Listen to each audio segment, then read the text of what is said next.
Bismillahirrahmanirrahim. Alhamdulillahi rabbil alamin. Alhamdulillahilladzi arsala rasulahu bil huda wa dinil haqq liyuzhirahu 'ala ad-dini kullihi wa kafa billahi shahida. Asyhadu an la ilaha illallah wahdahu la syarika lah wa asyhadu anna Muhammadan 'abduhu wa rasuluh.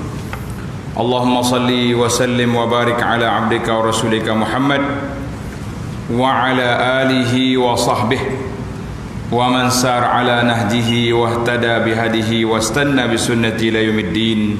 Amma ba'd.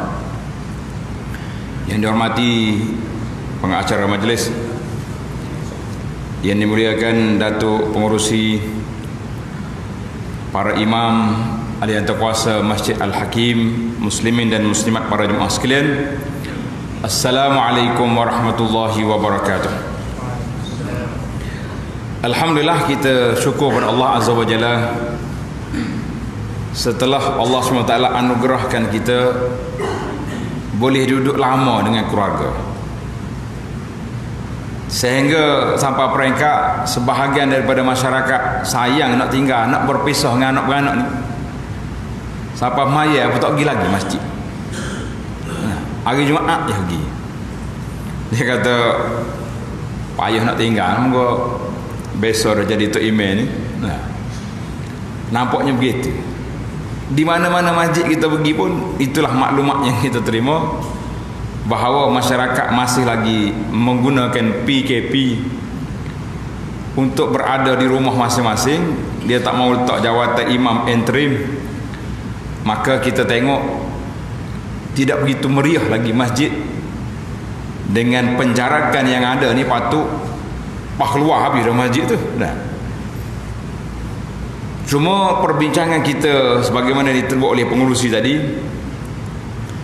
bagaimana kita satu package sekeluarga ke syurga, insya-Allah. Kita kata nak berhijrah, habis anak beranak ke syurga. Itulah yang menjadi cita-cita dan harapan kita bersama. Kalau orang tanya nak pergi syurga, semua jawab nak belaka. Tak ada orang jawab tak segi. Bila kita tanya pula nak pergi berapa orang, dia kata nak pergi belaka. Semua anak beranak mau angkat pergi. Cuma ada beberapa perkara yang kita akan muhasabah di dalam program kita ni, package ke syurga sekeluarga. Adakah menepati dia punya cara-cara ataupun kaedah yang kita nak, yang kita rancangkan, supaya kita dapat bersama di dalam syurga yang telah disediakan oleh Allah Azza wa Jalla. Uiddat lil muttaqin. Allah kata, aku sediakan syurga ini bagi orang yang bertakwa. Artinya nak sampai ke syurga ada lorong, nama dia lorong takwa. Seperti yang menjadi agenda tetap para imam, khatib, setiap hari Jumaat mesti sebut ittaqullah. Kalau khatib tak sebut, makmum kena bagi tahu, tinggal rukun tu, tinggal rukun khutbah, kan? Maknanya bila kita kata ittaqullah, hendaklah kamu takut pada Allah Azza wa Jalla, bermakna itulah al-wasiyatul awwalin wal akhirin. Inilah wasiat kepada orang yang dulu dan orang yang kemudian. Anittaqullah, hendaklah kita takut pada Allah Azza wa Jalla. Maka para jemaah sekalian, dalam program yang kita bincang ini, kita baca surah At-Tur. Kita tadabbur satu ayat daripada surah At-Tur, ayat 21. Yang ada Quran tu buka, tengok dalam handphone ada dalam Quran. Yang duduk kat rumah tu buka tafsir dia, surah At-Tur ayat 21. Allah SWT sebut dalam ayat ini, a'udzubillahi minasyaitanirrajim. وَالَّذِينَ آمَنُوا وَاتَّبَعَتْهُمْ ذُرِّيَّتُهُمْ بِإِيمَانٍ أَلْحَقْنَا بِهِمْ ذُرِّيَّتَهُمْ wa ma alatnahum min amalihim min syai' kullu imri'in bima kasaba rahin. Maksudnya dan orang-orang yang beriman. Ini syarat yang pertama. Syarat yang pertama orang nak menyertai pakej kita ni, iaitulah orang yang beriman. Kalau dia tak beriman, baik mana, setara mana baik dia, tinggi mana darjat dia tak boleh masuk. Sebagaimana apa yang telah berlaku kepada keluarga Nabi yang terdekat. Orang yang paling rapat dengan Nabi SAW yang mengganti bapa dia, siapa dia? Abu Talib. Kalau Abu Jahal tu, Abu Lahab tu dekat juga pak saudara dia, tapi bahasa jenis hak backing sikit ni. Nah, sehingga kita boleh sumpah dia ni dalam solat kita boleh sumpah.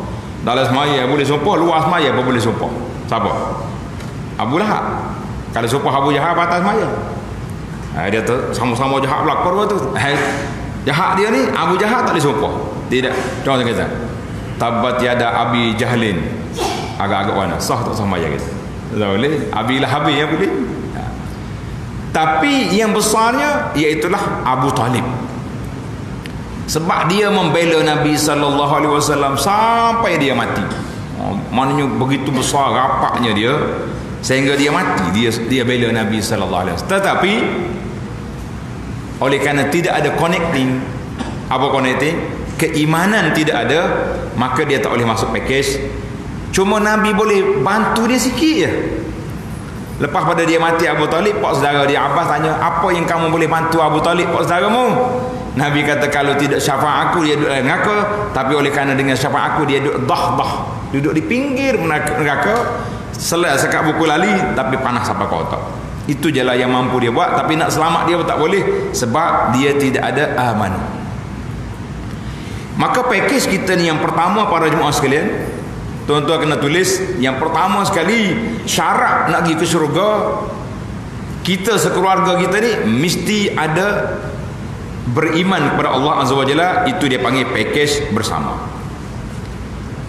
Sekarang ni kita tengok ramai di antara orang yang baik-baik, keluarga pendakwah-pendakwah, tapi bila kita bercakap tentang keluarga, menangis dia. Dia kata, mak saya, keluarga saya belum Islam. Kita pun terharu, nak buat macam mana? Tak. Orang yang bukan Islam terus no? Atas dunia ni dia relax ya, sebab memang dia yakin tak ada kembali semula. Tapi mereka yang sudah masuk Islam, yang sudah beriman dengan kebangkitan semula, sedih sangat-sangat dia. Kita tumpang sedih bila kita dengar begitu. Maka Allah kata walladzina amanu, itu syarat yang pertama. Wattaba'athum dzurriyyatuhum biimanin. Syarat yang keduanya, yang dituruti oleh zuriat keturunannya dengan keadaan beriman. Kita beriman, anak-anak kita beriman semua, alhaqna bihim zurriyatahum, maka kami akan hubungkan, himpunkan zuriat keturunannya itu dengan mereka dalam syurga. Ini yang dijanjikan oleh Allah Azza wa Jalla, orang ni akan berkumpul balik dalam syurga. Allah kata apa? Wa ma alatnahum min amalihim min syai', dan kami dengan itu tidak mengurangi sedikit pun dari pahala amal-amal mereka. Tidak kata kalau mu nak mari pakej aku ni kena ambil potong sikit dia punya darjat bapak dia ke anak dia, lah, masing-masing bawa diri. Cuma bagaimana nak berkumpul, ini dibahaskan oleh para ulama. Sedikit pun kami tidak akan mengurangi pahala mereka. Kullu mri'in bima kasaba rahin. Setiap manusia terikat dengan amal yang dikerjakan. Setiap kita ni terikat dengan amal kita. Mana kalau kita buat amal baik, kalau kita buat perkara-perkara yang baik, insya-Allah itulah yang kita akan dapat. Dalam tadabbur kita kepada ayat Quran, Allah kata bima kanu ya'malun. Bima, dengan sebab. Dengan sebab amalan kamu, Allah beri syurga. Dalam ayat lain, ayat neraka, Allah tak kata bima, ada ayat yang disebut makanu, aku balas apa yang membuat. Maksudnya satu-satu. Tapi nikmat syurga dia tak balas satu-satu. Dia balas pahala ni 1/10. Itu paling rendah. Tinggi 1,700. Tinggi lagi, dalam bahasa sekarang dipanggil unlimited. Allah kata, innama yuwaffas sabirun ajrahum bighairi hisab, tanpa limit. Tuhan nak bagi berapa, itu hak dia. Jangan duduk pertikai. Yang kita hari ni, kita bukan nak pertikai hak Tuhan, kita pertikai kita ni cukup syarat ke tidak nak pergi syurga. Semua keluarga ni cukup syarat ke tidak, itu yang kita takut. Maka daripada ayat ini surah At-Tur, kata di Sayyidina Abdullah bin Abbas, orang panggil habrul ummah wa turjumanul Quran, pakar tafsir Quran bagi umat ini. Allah Ta'ala, kata Ibn Abbas, Allah SWT menceritakan dalam ayat ini tentang an fadlihi wa karamihi wa amtinanihi. Allah cerita dengan kelimpah kurnia-Nya, kemurahan-Nya dan nikmat yang dia beri. Dan ihsan Allah Ta'ala, iaitulah mana-mana orang beriman mana-mana orang-orang yang beriman, kemudian diikuti oleh zuriat dia beriman juga, Allah Ta'ala akan letak satu darjat dalam syurga. Boleh duduk sekali. Sehingga ada katakan, contohnya ayah dia darjat, kita kata tingkat 5. Anak dia tak dapat, rendah sikit kan. Wa in kanu dunahu fil amal. Ibn Abbas kata walaupun kurang sikit darjat dia, tapi dia naik tingkat 5 juga, supaya tenang hati dia. Panjang ni perbahasan ulama sini ni, satu level ke satu pangkat. Tak okay, sama orang buat ibadat banyak dengan ni sikit. Ada ulama tafsir panjang dia bahas, dia kata darjat tak sama, cuma diletak sekali. Anda duk fikir bila baca tafsir ni, nampak penat juga ulama tafsir nak menjelaskan ayat ni. Maknanya orang yang beriman, kita ni bapak, bila kita buat amal soleh sehingga kita dapat darjat yang tinggi, tapi anak kita tidak selevel dengan kita. Beriman kan dalam ayat Quran Tuhan kata minhum zalimun li nafsi wa minhum sabiqun bil khairat kan. Ada orang yang zalim, buat zalim diri dia, maknanya buat dosa, tapi ayah dia tinggi darjat. Macam mana nak buat supaya tenang hati bapak ni? Maka Allah Ta'ala beri dengan syafaat dia, dia boleh angkat anak dia yang level rendah tadi naik pangkat. Maka di situ kata para ulama, naik pangkat tapi darjat lain. Jadi waktu anak duduk tadabbur ayat ni, kita duduk mikir waktu kita pergi Mekah lah contoh dah, kita diberi tingkat 20, anak kita duduk tingkat 15, bilik lain-lain, berasa susah hati ke tidak? Haiwan fikir sama tingkat lain-lain. Maka diangkatnya tingkat sama, tapi ayah dia duduk di bilik suite, anak dia bilik biasa, tak sama juga darjat, tapi level dekat tingkat tu sama. Kita duduk mikir, kita kata Masya Allah tabarakallah. Ulama tafsir begitu halus detail nak ceritanya. Allah Ta'ala beri kepada kita kedudukan yang tinggi apabila bapak tu baik ataupun anaknya baik. Hak comelnya dua-dua, ibu bapa dan anak-anaknya orang yang soleh, solehin, maka level dia sekali dulu dalam syurga nanti insya-Allah. Itu kata Ibn Abbas. Al-Imam Ibn Kathir rahimahullah ta'ala syarah balik pendapat ini. Dia kata apa? Dia kata orang mukmin akan duduk dalam level yang sama di akhirat esok, walaupun darjat kita rendah, supaya Allah Ta'ala nak tenangkan hati mereka semua boleh duduk sekali. Inilah di antara nikmat yang besar. Kita kata alhamdulillah. Maka tafaddulan minallah, adapun ayah boleh buat naik anak dia dalam level, itu kedudukan bapa. Maka supaya kita dapat bersama pada jemaah sekalian, syarat yang pertama tadi iaitulah ibu bapa kena jadi orang baik. Jangan duk marah, hayo kena jadi orang baik, aku dulu, jangan anak dulu. Baik, andai kata ayah dia orang baik, tapi dari sudut amalannya tak banyak, kita nak bandingnya pun takut tak kena.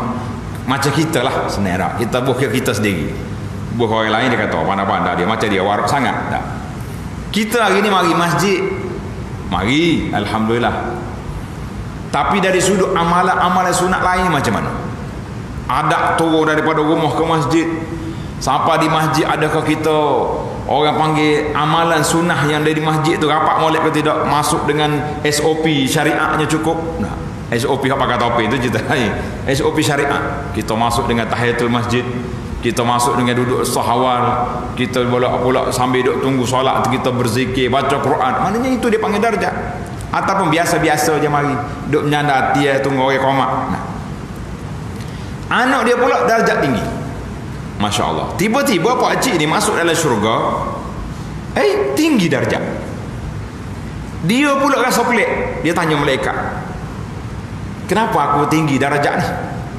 Allah, ini ahli ayah pula. Awak tadi bapa, awak naik anak. Ni anak macam nak naik ayah kita. Boleh ke tak boleh? Malaikat jawab, Allah SWT angkat darjatmu dalam syurga ni boleh tinggi walaupun kamu di alam dunia dia tidak banyak. Dengan apa? Bistighfari waladika laka, dengan sebab anak kamu istighfar pagi petang siang malam, Rabbighfirli wali walidayya. Masya Allah, tabarakallah. Jadi siapa yang sayang pada bapa dia, paling lekeh, kata orang Kelantan, paling lekeh, paling kurang 5 kali lepas solat mesti Rabbighfirli wali walidayya, ya Allah ampunkan dosa aku dan bapa. Paling ringan sekali. Kata-kata kita, kau tak cukup 5 kali. Ada kata, ustaz jangan tanya lah, tak nak royak orang kita punya ibadat. Ana selalu gurau, ana kata kalau tak nak jawab kerana takut ria, jangan jawab. Ada setengah orang tanya, solat-solat hari ni? Tak boleh jawab. Awak puasa hari ni? Sampai minta maaf, takut ria, kata jangan jawab. Yang saya bimbang ni takut tak boleh jawab sebab tak ada. Itu yang kita bimbang sekali. Pokai 5 kali sehari tak boleh kata Rabbighfirli wali walidayya. Bakhil sangat kalau kita dengan ayah kita, kupik sangat kalau kita dengan orang tua kita, sampai 5 kali betul lupa. Kadang-kadang terlupa juga mari main yang sibuk benda lain ni pakai gitu ya. Sudah maya pakai bangun coh kak. Subhanallah pun tak ada nak kata. Dah saya duduk tunggu ni. Ada satu masa kita duduk dalam masjid, tiba-tiba pak cik ni lompat. Bong. Jadi sudah si maya sunat, ada lagi dia tangga. Kata ada masyarakat apa laju sangat lagi sini. Sampai lompat orang pergi. Lama PKP ni tak apa lagu luar. Lama tak ada lagu. Oh dia kata maaf lah Ji. Dia pun tak apa kena kita. Ada orang call saat ni. Jadi saya nak Allah, kita kata Masya Allah tabarakallah. Orang call telefon, ada nombor lah ni ke zaman kita lah ni. Orang panggil, boleh panggil balik. Nak ugi apa sih ya. Tapi lopak habis lakah orang ni sebab tak ada nak zikir ni kan apa? Sebab orang panggil. Hak tu yang panggil kita buat Allahu Akbar. Kita kata banyaklah kita muhasabah para jemaah sekalian. Maka dua-dua Allah Ta'ala akan kumpul balik dalam syurga nanti. Wattaba'atum zurriyatum alhaqna bihim zurriyatum. Allah Ta'ala akan kumpulkan balik. Kita kata Masya Allah tabarakallah. Cuma di akhirnya Tuhan kata kullu mri'in bima kasaba rahin. Setiap orang itu tergadai dia dengan amalan yang dia buat. Sebab Allah Ta'ala tak akan sama darjat manusia dengan sebab amalan dia. Cuma dengan sebab syafaat dia boleh naik darjat. Kita kata Alhamdulillah.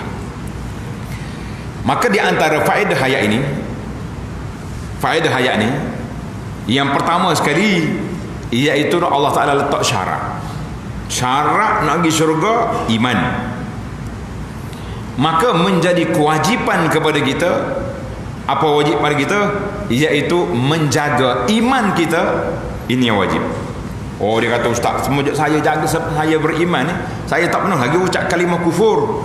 Kita tak ucap kalimah kufur, tapi kadang-kadang perbuatan kita boleh merosakkan iman. Maka itu wajib kita kena jaga. Apa dia perbuatan yang boleh merosakkan iman? Ana bagi, oleh kerana masa kita terhad, saya bagi rujukan. Tuan-tuan boleh baca dalam kitab Mestika Hadis. Kitab Mestika Hadis ni semua orang ada dah. Jarang surau masjid tak ada kuliah Mestika Hadis. Kitab yang dikeluar oleh pejabat Perdana Menteri Malaysia, Zamil Razak lagi tak silap kitab ni kan. Dalam kitab ni, dalam jilid yang pertama, bab yang terakhir dalam bab kewajipan menjaga iman, dia telah senaraikan kepada kita lebih daripada 50 perkara yang boleh merusakkan iman. Kita kan ada tak punah dah. Jangan tak punah dah. Dengan kata-kata kita, dengan i'tiqad kita, dengan perbuatan boleh merusakkan iman seorang itu. Maka syarat nak dapat kedudukan yang sama ini, iaitulah syaratnya beriman. Kerana Allah Taala sebut dalam surah Al-Muddathir ayat 48, Tuhan kata apa? Fama tanfa'uhum syafa'atus syafi'in. Orang yang tidak beriman, Allah Taala tidak beri manfaat sebarang pertolongan yang nak diberi oleh siapa-siapa di akhirat esok. Al-Imam Al-Bukhari rahimahullah taala riwayat satu hadis. Hadis ni kalau kita baca rasa sedih. Orang panggil menyayatkan hati. Nabi Ibrahim di antara doa dia, tanda tuan-tuan doa Nabi Ibrahim ni, dia kata wala tukhzini yauma yub'atsun. Doa Nabi Ibrahim wala tukhzini yauma yub'atsun. Tengok dalam surah dalam ayat Quran ni, Nabi Ibrahim kata, ya Allah, jangan engkau hina aku pada hari dibangkitkan. Pada hari dibangkitkan jangan hina aku. Ini doa ni menarik untuk kita baca supaya jadi amalan kita. Wala tukhzini yauma yub'atsun, tulis surah Asy-Syu'ara ayat 87. Mu jangan hina aku ya Allah pada hari dibangkitkan. Itu doa Nabi Ibrahim mustajab. Imam Bukhari meriwayatkan daripada Abu Hurairah radhiyallahu anhu, Nabi sallallahu alaihi wasallam bersabda, yalqa Ibrahim abahu azar yaumal qiyamah. Hari kiamat esok Nabi Ibrahim jumpa dengan ayah dia. Ala wajhi azar, ayuh dia muka dia berdebu, orang panggil kotor lah, cemar. Ibrahim tengok ayuh dia, dia kata, bapa, alam aqul laka la ta'sini. Saya dah bagi tahu kan atas dunia ni, jangan langgar ajaran saya, jangan derhaka pada saya. Ayuh dia kata, fal yaum la asik, hari ni aku tak derhaka lagi. Dan buat apa, di akhirat baru tak derhaka. Kerana ayah dia Azar ni pembuat berhala. Nabi Ibrahim ni berlawan dengan berhala. Ibrahim pun angkat tangan, ya Rabbi, bukankah engkau telah berjanji dalam doa aku, wala tukhzini yauma yub'atsun, jangan engkau hina aku pada hari dibangkit. Manakah manusia yang lebih hina? Bapa dia sendiri dalam keadaan macam ni. Allahu akbar. Ibrahim cuba nak bantu ayah dia. Qal, Allah Ta'ala berfirman, inni haramtul jannata 'alal kafirin. Ibrahim, mu tahu kan aku tak akan benarkan orang kafir masuk syurga. Macam mana mu nak tolong? Ibrahim sedih, tak ada harapan dah. Dia nak balik ayah dia, nak keluar daripada neraka. Fa yuqalu ya Ibrahim unzur ma baina rijlaik. Ibrahim, mu tengok bawah kakimu. Tengok bawah. Fa yanzur fa idza bi zaykhin mulattah. Dia tengok seekor hayawan yang kotor. Fa yu'khazu bi qawaimihi, malaikat mari ambil kaki dia, wa yulqa fi nar, dicampak dari neraka. Mana Allah Taala tak nak malukan Ibrahim, ditukar rupa ayah dia tu dari Azar kepada rupa hayawan, maka orang tak kenal lagi ayah dia. Ibrahim pun tak malu. Tapi nak bawa ke syurga tidak ada. Ini hadis ini dalam Bukhari. Yang kedua, faedah yang kedua ataupun tadabbur yang kita dapat daripada ayat ini, ayat surah At-Tur ini yang kedua, inna fadlallahi wasi'. Limpah kurnia Allah Ta'ala itu sangat luas. Limpah sangat luas. Allah Ta'ala tidak kurangkan pahala amalan kita sedikit pun. Kalau dia nak beri, dia beri tambahan. Dalam ayat ni, wa ma'alatnahu min amali, aku tak kurangkan pahala kamu. Contohnya dalam masalah ni, bila kita panggil anak kita masuk sekali duduk tempat kita, tidak kata aku terpaksa kena duduk tepi lah sikit, mau main duduk kerusi pula, Tuhan bagi hak lain. Jangan kata bimbang tak. Cerita ni sama dengan kelebihan kita bagi makan orang buka puasa. Ingat faedah kita buka puasa kan, Nabi kata man fattara sa'iman, siapa dia bagi makan orang buka puasa, maka dia boleh pahala orang puasa dan tidak mengurangkan pahala orang itu. Bayangkan kalau kita nak pergi makan orang bajuk buka puasa, pahala kita tinggal 90%. 10 kita beri kau tuan buka puasa. Agak-agak tuan-tuan nak pergi ke tak segi? Saya tak segi dah. Baik kita beli cendol makan rumah kita pada kurang pahala kita. La yang kus, pahala dia tidak kurang. Allah Ta'ala beri hak lain kepada kita dengan sebab kita beri makan orang buka puasa. Ini maknanya dalam masalah ini Allah Ta'ala tidak kurangkan pahala kita, tidak kurangkan pahala amalan kita, walaupun kita bawa keluarga kita dengan izin Allah Azza wa Jalla untuk naik pada darjat yang tinggi. Baik. Yang ketiga, faedah yang ketiga daripada ayat ini, adlullahi Azza wa Jalla. Allah Ta'ala maha adil. La yu'akhazu ahdan bizambi ghairihi. Allah Ta'ala tidak akan ambil dosa orang lain letak atas kepala kita. Dosa dia tanggung. Dosa kita tanggung. Habis macam mana pula dengan tanggungjawab? Kita kena ingat ayat itu tak habis. Ayat ini tidak habis. Dosa masing-masing, dosa peribadi itu tak ada siapa tanggung dosa orang lain. Tidak kata kita ambil dosa dia beri kita, kecuali bersebab. Berapa bersebab? Sebab ni kita kena tanda tuan-tuan. Sebab yang pertama dia panggil dosa bersebab. Contohnya kita jadi penganjur kepada majlis maksiat. 500 orang masuk majlis ni dengan sebab kita anjur, maka semua orang mari colek belakang atas kepala kita sebab kita panggil dia mari. Baik. Dalam bab keluarga macam mana? Sama juga. Bila ayah dia, suami tidak bertanggungjawab, dia biarkan isteri dia, anak-anak dia tak solat, tidak menjaga aurat, tidak menunaikan tanggungjawab terhadap Allah Azza wa Jalla, kita lep. Anak maya ke tak tu? Biar dia lah. Kubur masing-masing, lap. Tidak biar dia. Dia di bawah tanggungjawab kita. Kalau kita tak suruh solat, sedangkan Nabi SAW sebut dalam hadis, muru auladakum bis salati li sab'in. Kita kena suruh anak kita semaya bermula daripada mana? Bermula daripada umur 7 tahun. 7 tahun ni orang panggil umur ajar-ajar barulah. Kan kita anak sekolah belajar tu. Tapi suruh dia semaya. Walaupun luar waktu suruh semaya. Contohnya anak tak saya bangun. Kita kejut pukul subuh, pukul 5, pukul 6 pagi tak mau bangun. Dia bangun pukul 8 pagi. Bangun dah. Ambil wuduk. Maya subuh. Maknanya kena didik dia sampai mereka tak boleh dia cuai. Jangan dia tak solat. Luar waktu tak apalah, peringkat awal. Ini peringkat dipanggil peringkat tadrib dalam bahasa kita. Dia panggil tadrib, peringkat latihan. Sampai berapa tahun? Sampai 10 tahun. 10 Nabi kata wadribu.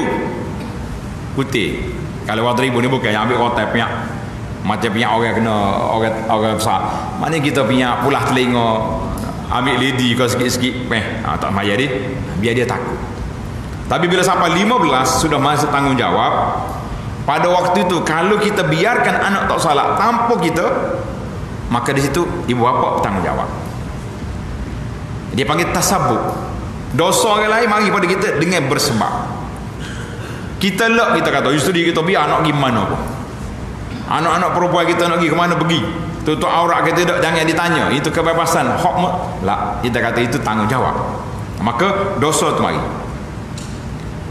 Ada setengah bapak ni bila dia kahwin ke anak, dia kata beres dah dia. Anak dia menikah dah. Kita kata tuan, ingat anak kahwin, nafkah dia berpindah kepada suami dia. Tak ada lagi nafkah kita. Kalau kita nak sedekah tak apa anak kita. Tapi dari sudut tanggungjawab amar ma'ruf nahi mungkar, wajib ke atas bapak menjalankan tugas. Dan kita tengok anak kita perempuan tak tutup aurat. Suami dia pula pasal jenis takut ke bini. Kita direct habis ni. Setengah orang dia jawab balik, dia kata saya tak takut dia ustaz, dia tak takut saya. Itu masalah juga. Pernah juga dah. Dia kata saya tak takut ke bini, tapi bini tak takut kita. Kata dua-dua lah, 2 kali 5 yang mungkin dia tu sama ya. Nah. Maka kita bapa kena tanggungjawab. Awak ni tanggungjawab ni, isteri tak tutup aurat, tak semaya ni. Dan mana kita ibu bapa mesti nasihat, mesti tak boleh lepas tangan. Itu yang pertama, artinya dosa yang bersebab wala taziru waziratun wizra ukhra, dosa orang lain tak mari kita, tapi kalau bersebab mari. Itu yang pertama. Yang kedua, dengan sebab kita buat kesalahan kepada dia. Ingat, di akhirat esok ada satu kumpulan, nama dia kumpulan muflis di akhirat. Orang yang buat zalim kepada orang atas dunia, tak kira lah zalim sama ada kita pukul dia, kau kita ambil barang dia, kau kita buat dosa ke dia, mengupak dia betul. Ini kita takut lagi. Bila sampai di akhirat, dia dakwa kita depan Allah Azza wa Jalla, ya Rabbi, dia ni zalim, ambil harta saya. Tuhan kata, mau ambil pahala dia, habis pahala kita. Enggak pahala kita nak banyak mana. Kalau seorang dua kita buat nyanyi, mungkin ada lagi aset kita. Tapi kalau ramai sangat dah, berjujuk beratur mari nak dakwa kita, habis pahala kita habis. Pada saat itu kata Nabi sallallahu alaihi wasallam, akan diambil dosa itu dicampur atas kepala kita, summa turiha finnar, kemudian dicampur ke dalam api neraka. Ini masalah kita. Maknanya dosa dengan sebab jinayah yang kita buat, maka orang ni akan beri pada kita. Kalau tidak, tak. Allah sebut dalam surah Al-Baqarah, tilka ummatun qad khalat laha ma kasabat walakum ma kasabtum. Bagi dia apa dia buat, mung apa yang kamu buat. Itu yang ketiga. Yang keempat, tanda kita tadabbur faedah yang keempat daripada ayat ini, iaitulah Allah Subhanahu wa taala ayat ini memberi khabar gembira yang besar yang akan menggembirakan kita para jemaah sekalian. Apa dia? Qul bi fadlillahi wa bi rahmatihi fa bidzalika falyafrahu. Dengan limpah kurnia Allah Ta'ala, dengan rahmatnya kamu akan gembira.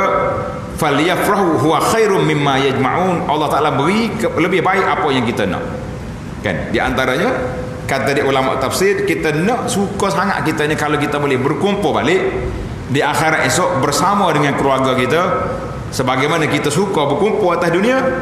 Kita kalau hari-hari lain kita akan buat hari keluarga lah. Nah, kalau anak dah besar-besar jauh-jauh, dia ada satu kali setahun mesti ada hari keluarga. Tidak ada kan? Tak kira lah tu. Di antara menu dia bakar kambing lah, bakar apa. Jadi di antara khabar gembira Allah beri kepada kita, mu dengan keluargamu akan jumpa balik di akhirat. Timbul lagi soalan, banyak juga soalan. Di antaranya dia kata, kalau orang tak kahwin macam mana? Ada keluarga tidak di akhirat? Penat juga duk main dengan benda-benda hak gaib ni nak jawab kan. Orang tak menikah, ada keluarga dia di akhirat. Itu kuasa Allah SWT. Lalu ni kita tersudah memikir. Dia kata orang lelaki boleh bidadari, orang perempuan boleh apa? Tanya soalan tu kan nak jawab. Tak boleh bidadara dah. Kita kata kuasa Allah Ta'ala mengatasi segala-gala. Yang penting kuasa kita lah ni, panjang perbahasan ulama tu, tapi yang kita naknya kuasa kita lah ni, bagaimana kita nak pergi ke syurga. Itu kena cari bagaimana menyampaikan kita ke syurga. Itu yang paling utama. Baiklah para jemaah sekalian, 4 perkara. Yang kelima dia panggil al-ihtimam bitarbiyatil abna.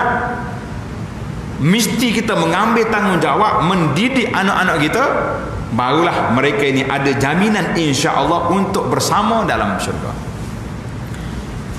Yang pertama sekali, kita jaga dari sudut keimanan pada Allah Ta'ala.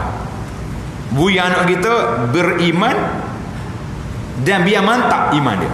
Tak kira lah kita masuk kelas para du'ain, kelas pengajian akidah, kelas pengajian tauhid, baru kita boleh jamin anak kita tu insya-Allah bila dia mati dalam keadaan beriman. Ini yang besar. Kemudian yang kedua, kita kena pengajian yang pertama yang menjadi asas, yang tak boleh kita tak beri kepada anak kita, iaitulah pengajian Al-Quran, mengaji Quran. Kena pastikan anak-anak kita semua boleh baca Al-Quran. Dia kata dia boleh baca dah. Kita kadang-kadang pakai tak dengar anak kita baca Quran. Saya atas dah anak kita ngaji kelas Quran, patut ayah dia dengar, kau tak dengar anak baca, tak tahu. Kabar-kabar bunyi pelik duk main wala boli. Kata bila budak-budak ni ngaji, mula kita celik mata, cikgu mana ajar lagi ni, ustaz mana, ustazah mana ajar lagi. Kita dulu kena pastikan biar budak tu boleh.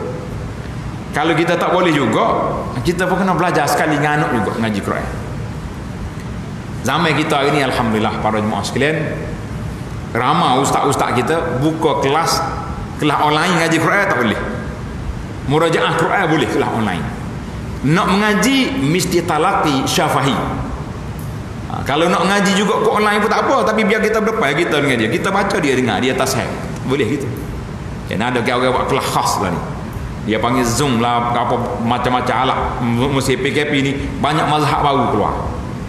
Kita baca. Kita sendiri pun pelajar-pelajar tu kadang-kadang ustaz dia suruh dia baca ke WhatsApp ni, baca, lepas tu ustaz tegur balik. Tak tahulah dia baca tu, dia tengok Quran ke tidak ke. Macam mana muka kelas tahfiz ni, depan kita tak ada. Adanya gambar dia mari. Kita kata wallahu alam. Yang penting dalam bab Quran ni perlu kepada syafahi, mesti mulut ke mulut. Biar nampak, tak guru boleh nampak gerak mulut. Ghairil maghdu. Maghdu tu muncul mulut mari dah. An'amta, macam mana dia punya. Jadi kalau dengar saja, pas kita baca seorang, garanti betul kita baca. Betul tak?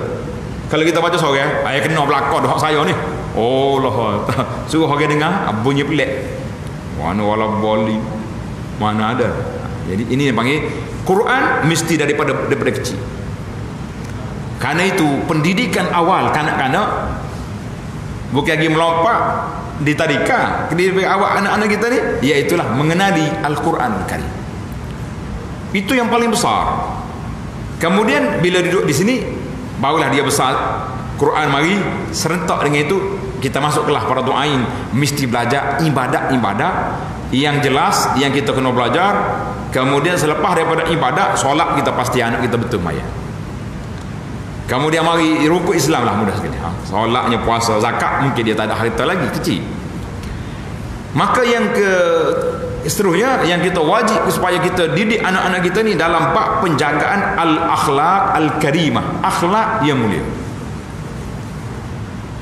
Ana baca dalam satu kisah. Kisah ni menarik tuan-tuan untuk kita ambil perhatian. Iaitulah kisah apa yang berlaku kepada Sayyidina Umar bin Abdul Aziz. Umar Abdul Aziz ni orang kenal belaka, terkenal dia ni dengan warak dia. Tapi dia warak tu bila ke Umar Abdul Aziz dia warak. Baru ni kita ada cerita tentang dia panggil uluwul himmah, semangat tinggi. Umar Abdul Aziz sebelum dia jadi khalifah, mewah dia, hebat dia. Tapi bila dia jadi khalifah, tukar watak dia jadi orang yang zuhud, orang popular. Kalau zaman kita ni wartawan lah, wartawan mari tanya dia. Dia kata, ya khalifah, mu belum jadi khalifah dulu hebat orang, dengan nampak gah lah kemewah. Masa tu dia jadi governor, jadi amir governor, masih lagi hebat. Tapi bila jadi khalifah, tukar watak dengan baju biasa, tak ada lagi kenderaan mewah, hidup berzuhud. Dia kata, kenapa ya Umar? Bila orang tanya ni, Umar jawab. Dia kata, waktu aku remaja dulu, aku nak jadi pemuda yang hebat. Aku boleh, dapat.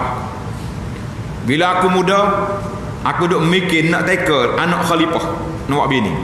Dapat. Kahwin dengan anak orang besar. Lepas tu aku naik pangkat jadi governor. Dia governor Madinah dia.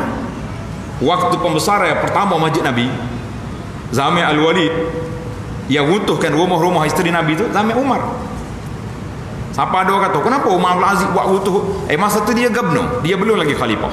Mana dia ikut arahan. Bila aku jadi governor, aku duk mikir nak jadi khalifah. Bila aku boleh jadi khalifah, aku duk mikir apa lagi yang aku nak. Dengar, bila jadi khalifah, dia kata apa lagi aku nak. Tak ada jawatan dari dunia ni yang paling tinggi. Zaman itu khalifah ni setara dengan kita kata, nak kata Perdana Menteri ke, Presiden, yang itu agung. Tapi kuasa betul tak? Kuasa penuh. Jadi aku duk mikir-mikir, tak ada lagi dunia ni semua aku dapat. Ja'at nafsu aku tawaqatun ilal jannah, nafsu aku sudah naik nak ke syurga, maka aku tinggalkan dunia. Sebab pasal itulah bila jadi khalifah, down dia punya dunia, jadi zuhud, tinggal habis hak lain. Kecil dah dunia ni, aku boleh berlaku apa ni. Kita ni boleh jadi tak boleh berlaku lagi kita nak ya, jadi duk berambak ni. Kalau boleh berlaku hak kita nak rasa zuhud molek dah kita. Tak tahu lagi. Pasal Nabi kata, laukana li ibni adam wahdiyan min zahabin. Kalau anak ada ni ada 2 gedung emas, dia nak yang ketiga. Nabi kata tak akan kenyang nafsu anak ada illa penuh ke dalam mulut dia tanah baru kenyang. Maksudnya kubur lah maksud. Baiklah para jemaah sekalian. Umar bin Abdul Aziz satu hari ketika dia jadi khalifah, waktu tengah hari dia nak pergi berehat, nak pergi tidur. Mari anak dia nama Abdul Malik. Dia kata, ya abati, saya dengar ada satu kes penzaliman, satu kezaliman yang berlaku. Mu selesai ke tidak masalah ni? Bukan saya nak Umar buat zalim kau, dia zuhud dah tak ada dah. Boleh jadi pegawai dia ke apa. Mu selesai ada masalah ni. Ma tudri antas nak. Mu nak selesai masalah ni lagu mana? Qal ay bunayya aqil, bagi aku tidur sejak tengah hari ni. Penat dah aku semalam tidur lewat sebab duduk cara kau ada isu besar semalam. Sahartul barihah, aku tak tidur lewat malam. Aku nak tidur tengah hari ni sikit. Lepas maya zuhur aku pergi pejabat mula. Kata dia anak dia tengok. Ini kita ada pendidikan yang besar. Anak dia kata, ya abati, bapa, aina laka an ta'isha ila zuhur, di mana ke siapa dia bagi jaminan mu boleh tidur sekarang, mu hidup lagi sampai ke zuhur. Masya-Allah. Umar bin Aziz tohuk bantar dia, bikah bangun, dia kata mari kita pergi sesalat. Tak jadi tidur. Subhanallah. Kata di para ulama yang nyebut tentang cerita masuk surga, dia kata unzuru, mu tengok bagaimana Umar bin Abdul Aziz mendidik anak dia sehingga anak dia boleh mengawal bapa dia bertanggungjawabnya dengan ayah dia. Masya-Allah tabarak. Ayah sanggup ke? Ayah jamin kau boleh hidup lagi? Kita ni kadang-kadang orang tanya, perbuatan ni tak baik abah ni. Tak apalah, nanti kita pergi Mekah surga, kita taubat Mekah. Patut anak dia cuma, abah jamin kau boleh hidup lagi. Tak ada lagi kita kena kata ke anak lagu ni. Tak ada dah. Tak lagi dah. Cara kata dia ajak kita. Kata apa? Maknanya anak dia boleh siapa peringkat memperingatkan ayah dia. Dia tahu ayah dia orang alim, orang hebat benar. 2 tahun lebih je pemerintah Umar bin Aziz siapa peringkat dikatakan tak ada orang yang boleh keluar zakat masa tu. Nak beri zakat ke siapa? Kita nak beri dia ni, dia kata saya nak beri kawak. Penat. Maknanya aman pada masa itu. Masya Allah tabarakallah. Kita tengok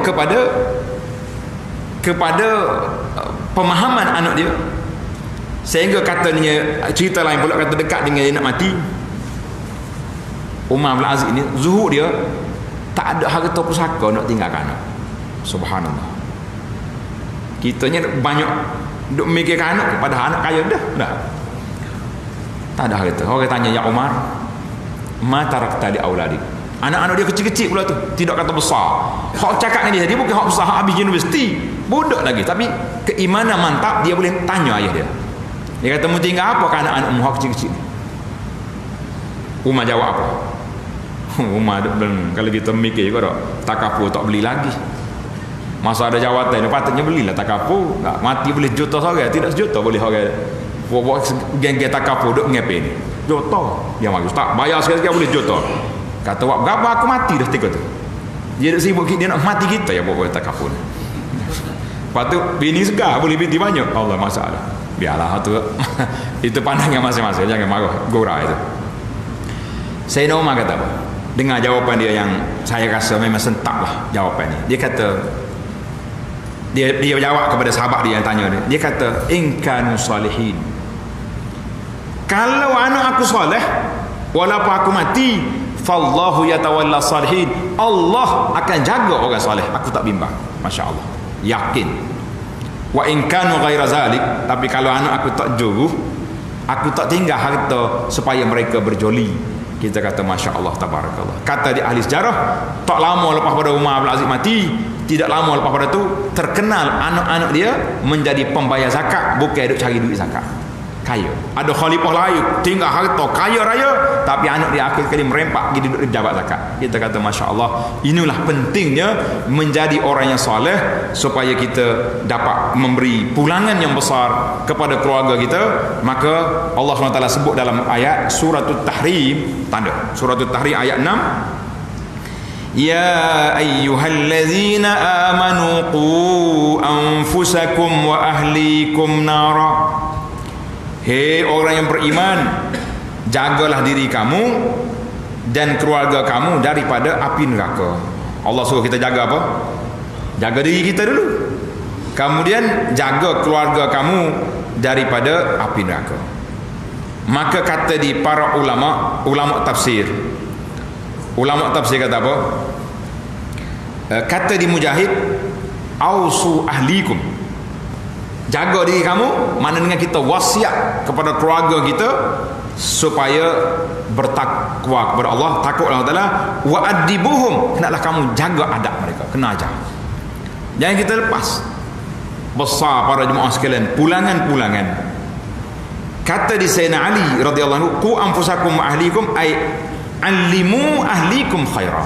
Mengajar anak-anak kamu, ajar keluarga kamu benda-benda yang baik. Kita kena ajar daripada kecil, jangan tunggu besar baru nak ajar lah. Tak ada. Ada cerita orang zaman dulu, bila anak dia besar dia tegur, anak dia cerdik, dia tak jawab mulut ayah. Dia pergi duduk di tangga, cari kasut ayah dia pakai. Mak, padah dah kasut ayah ni. Ayah dia selek mata, pasal budak ni orang cakap kau semaya, dia cakap kasut. Ayah tak faham, bekes saja ayah, tak mikir mana. Mak dia jawab, ayah dia tu, dia bukan soal kasut, soal saiz tu, saiz.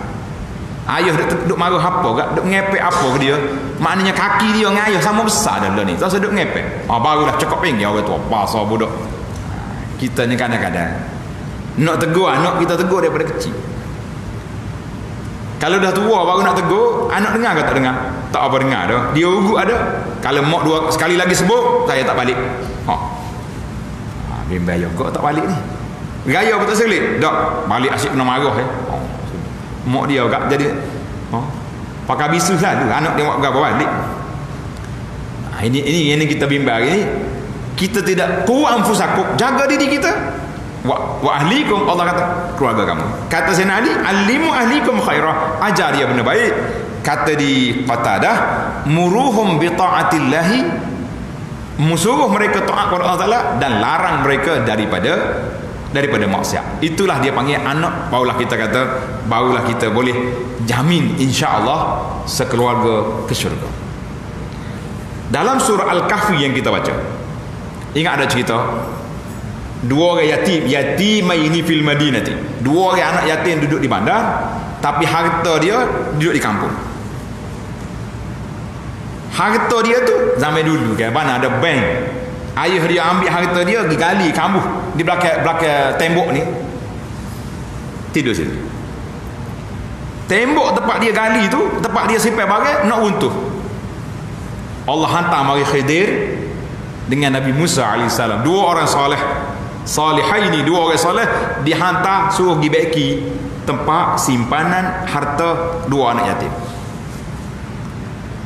Kata di ulama tafsir, ketika Allah Ta'ala sebut wa kana abuhuma salihah, ingat dalam surah Al-Kahfi, wa kana abuhuma salih, dua ayah dia ni, ayah budak-budak ni salih. Siapa dia dua ayah? Kata sebagai ahli tafsir, dia kata al-jaddus sabi', mula daripada tok dia lapis ke-7 dulu soleh, sampai peringkat Allah Ta'ala hantar mari dua salihah ini. Ada mengulama kata Khidir pun Nabi juga, dua Nabi mari baiki harta dia. Sebab apa? Sebab ayah dia orang soleh. Masya Allah, tabarakallah. Maka di sinilah para jemaah sekalian, untuk menjaminkan kita semua satu sewarga nak pergi syurga, maka kita kena bermula daripada kita sendiri jadi orang soleh, insya-Allah. Boleh kita muhasabah, boleh. Bagaimana kita dengan keimanan kepada Allah Azza wa Jalla? Kita mula dengan rukuk Islam. Aku dengan mengucap dua kalimah syahadah, betul ke tak betul? Sebab kata dia ulama, kalimah syahadah itu iaitulah kalimah kunci nak pergi syurga. Orang tak ada syahadah tak ada syurga. Biasanya anak kunci dia ada gigi dia ada. Tak. Kecuali gigi kunci hak baru ni pasal jenis tenyih ni. Tu. Tu cerita lain lah tu. Makna gigi, kunci ni ada gigi. Jadi kata di para ulama, gigi la ilaha illallah itu, gigi dia tu dia ada syarat dia, ada rukun dia. Kita nak mengucap dua, yakin kalimah la ilaha illallah bukan sekadar ucap saja. Kita kena yakin percaya bahawa tidak ada Tuhan yang berhak disembah, yang dipuja, dipuji kecuali Allah Azza wa Jalla, maka Allah Taala kata wa man yu'min wa man yakfur bit-taghut wa yu'min billah. Orang ni mesti kufur dengan taghut, beriman kepada Allah. Itu syarat. Kalau kata saya beriman dengan Allah, lepas tu benda-benda lain kita pergi langgar juga, jangan. Maya. Waktu susah hati, duduk di pulau besar, hidup memuja orang kubur besar. Kita jangan. Hei, kita pergi melawat kubur besar, ramai orang pergi. Ada orang bawa anak kecil, nampak duduk, anak dia sakit. Kata, mari buat apa sini? Budak ni sakit lah, mari minta. Kata, minta bukan ni. Minta dengan Allah, kita bayar dia. Kata, minta dengan Allah cuma nak ambil berkat. Hak sedap benarnya, orang Hindu mari, berubah. Ada tanda dia, tanda itu. Kita tanya, you mari buat apa sini? Dia kata, tuan kubur ni the main power. Kata bisa. Serupalah kalau kita pergi situ, duk marah pangal lagu ni, hidup minta dengan orang kubur juga. Jangan main. Maka tahqiq, berealisasi ke la ilaha illallah tu sah. Kemudian kita muhasabah pula dalam bab solat kita macam mana? Penjagaan solat. Kemudian pergi pula kepada puasa. Kita kata puasa, alhamdulillah, saya jaga semua puasa kita. Kita kata alhamdulillah. Puasa sunat buat, baru ni hari Ashura, hari Arafah kita pakat puasa, dan insya-Allah minggu depan ni hari Ashura kena kempen besar-besaran. Masjid kita ni kempen besar-besaran. Kalau ada orang mari nak kenduri pun kata tangguh dulu. Kita buat hari lepas pada tu. Buat hari merdeka, tak apa. Hari merdeka tak boleh buat Ashura. Kan? Sebab bila orang buat kenduri, boleh kambing pula, kita nak puasa hari tu, jadi gelabah lalu. Agak-agaknya puasa benar ke kambing benar? Tak tahu lagi dah. Boleh jadi puasa benar, boleh jadi atas orang lah. Hak kuat semangat benar puasa, hak tak kuat semangat kambing benar, rebah kita. Kita pergi satu-satu. Harta, zakat kita macam mana? Bayar belaka dah, alhamdulillah.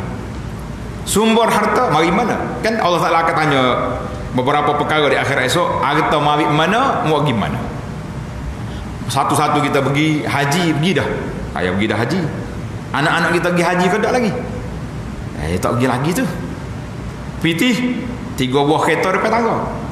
Menjadi kewajipan kepada kita bapa, ibu, nasihat supaya keluarga kita ni pergi menunaikan haji.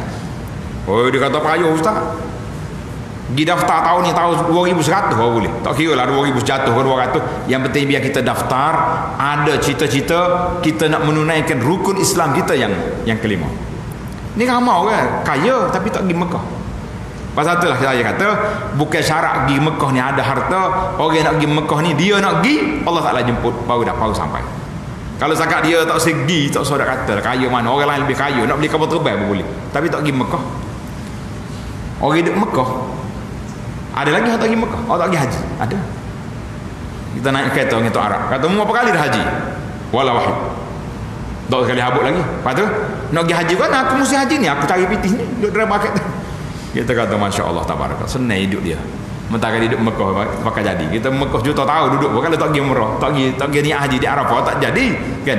Kita kata mesti muhasabah. Maka Allah Taala sebut dalam ayat Quran tadi, muhasabah kitanya iaitulah keluarga kita dalam bab ibadah, keluarga kita dalam bab akhlak, penampilan, dan keluarga kita dalam semua perkara. Biarlah kita bertanggungjawab semua sekali. Tidak kata bila dia kahwin lepas tanggungjawab. Dia kahwin, kita ada lagi satu benda, dia panggil nasihat, amar ma'ruf dan nahi mungkar. Kita kata alhamdulillah para jemaah sekalian, mudah-mudahan pakej kita ini berjaya. Boleh kata boleh? InsyaAllah menetapkan azaman aku nak pergi surga apa ni, satu keluarga, dengan cara kita telah mendidik, kita telah cuba sedaya upaya mungkin supaya kita dapat berkumpul balik di akhirat nanti insyaAllah. Mudah-mudahan sebagaimana Allah Ta'ala kumpulkan kita atas dunia ni, kita minta Allah Ta'ala kumpul balik kita di akhirat nanti insyaAllah. Setakat itu dulu. Subhanakallahumma bihamdika asyhadu an la ilaha illa anta astaghfiruka wa atubu ilaih. Wa sallallahu ala nabiyyina Muhammadin wa ala alihi wa sahbihi ajma'in. Walhamdulillahi rabbil alamin. Wassalamu alaikum warahmatullahi wabarakatuh.